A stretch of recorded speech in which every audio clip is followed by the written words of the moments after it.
Здравейте, казвам се Андрей и пъти, по който съм избрал да тръгна, е да уча в чужбина, по-точно в Америка и да следвам в университета там бизнес, финанси и менеджмент, както и да играя един американски спорт лакрос, по който треньора на Българския национален отбор ми предложи стипендия да играя и там.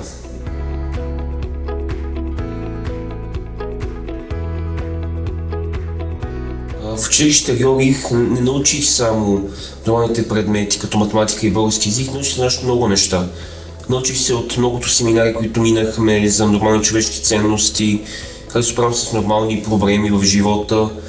Тъй просто трябва да съм добър приятел с хората. Научиха ме не само на учебните предмети, които учим всеки ден, но и през деня уча нови неща, без да осъзнаят дори. От опита на мистер, който ми разкаже да направя нещо, като питам и сценка за някои документи, да ми помогне да ми каже да го напиша по по-професионален начин.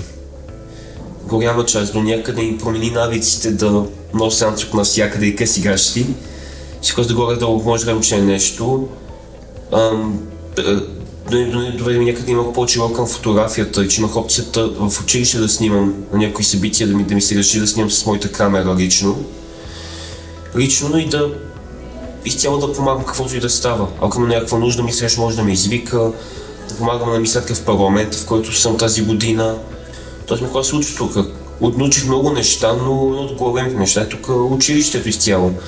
Подготовката ми за матурите, сега от 11-12 клас, изцяло предметите, които учихме. Учат по български, с мис Вяра, с мис Ценка, учат по испански, които имаме с мис Ваня и географията, която ми беше най-любимите предмети с мис Елица.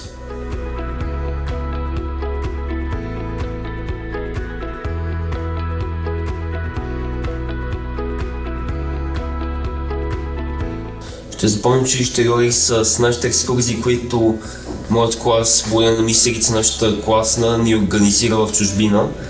Миналата година, 11 клас, пътувахме до Австрия.